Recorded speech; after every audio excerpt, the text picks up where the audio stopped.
Être bipolaire. Alors, je ne sais pas si je vais taper dans le mille ou pas, parce que contrairement à ce que disent mes psychiatres, je ne me reconnais pas vraiment dedans, contrairement à borderline, schizophrène et autisme, mais je vais essayer de faire un sketch. Pour les périodes de up, je crois que c'est comme ça qu'on dit, je suis même pas sûre. Personnellement, hein, je ressens de l'euphorie dans les seuls moments, dans les rares moments où je reçois des compliments. Et aussitôt qu'une critique est faite, aussitôt je plonge dans le down. Ça, c'est plutôt le côté borderline. Et vous, c'est le cas aussi? Est-ce que les compliments vous font monter et les critiques vous font descendre? Impression agréable d'énergie décuplée, de créativité. Yes, of course. Ça m'arrive seulement quand on me fait des compliments, encore une fois. Un sentiment d'euphorie, on passe. Encore une fois, c'est quand on me fait des rares compliments. Accroissement des activités sociales, professionnelles ou sexuelles qui deviennent parfois intenses. Bah, personnellement, ça m'arrive jamais. Ça m'arrive jamais vu que je suis agoraphobe. Donc les activités sociales, non. Les activités sexuelles, ça reste personnel. N'est-ce pas? Implication dans des actes agréables qui peuvent avoir des conséquences néfastes. Rapports sexuels non protégés, achats inconsidérés, etc. Bah non, ça m'arrive jamais. Après, je suis en couple depuis longtemps, donc non protégé, c'est normal. Mais comment te dire que achat inconsidéré, etc., achat impulsif, tout ceci ne me concerne pas. Un sentiment exagéré de puissance, de grandeur, augmentation de l'estime de soi sans avoir d'esprit critique. Ça ne m'arrive absolument jamais non plus. Comment te dire? Je suis borderline, donc la manque de confiance en soi est à fond, le manque, pardon. Je n'ai absolument jamais aucune estime de moi, ni confiance en moi. Difficulté à maintenir l'attention, passer du coq à l'âne. Mais ça, toutes les personnes TDAH, elles font pareil, hein, donc ça veut rien dire, mon gars.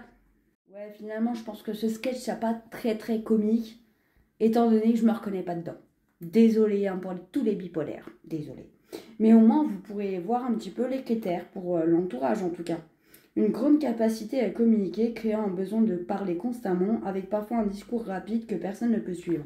Le discours rapide, je l'ai absolument H24. Il n'y a jamais de période. Alors là, on est dans la période dit maniaque, hein, donc tout ce que je vous dis là. Hein. Mais personnellement, moi, c'est H24 que j'ai le discours rapide.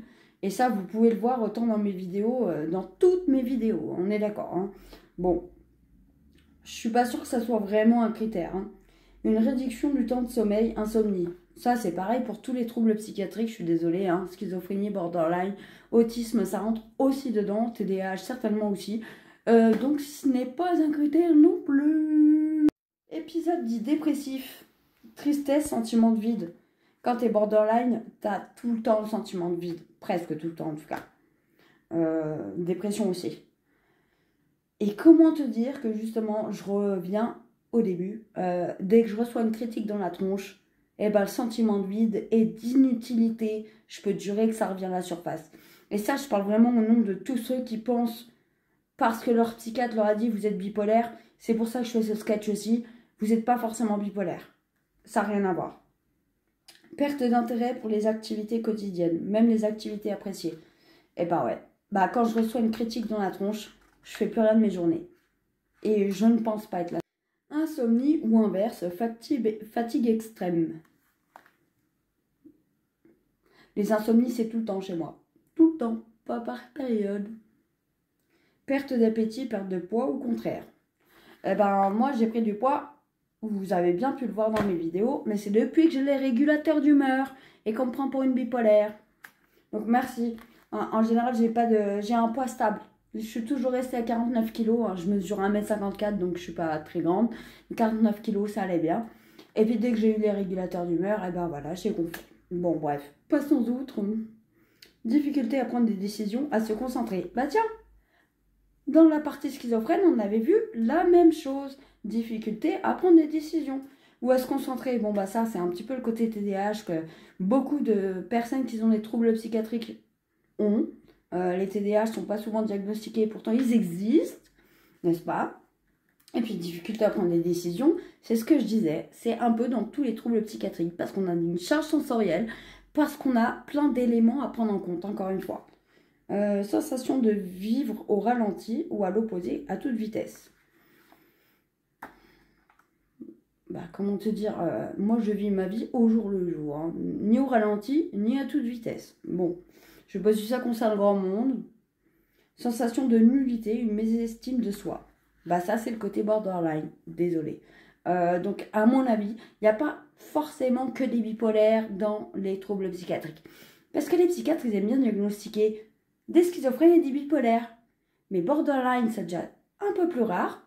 Autisme, encore plus rare. TDAH aussi encore plus rare, comme l'autisme. Méfiez-vous des diagnostics bipolaires. C'est pas forcément les bons. C'est tout ce que je peux vous dire. Voilà. Sur ce, c'est pas très comique. Désolé. Sorry. Mais bon.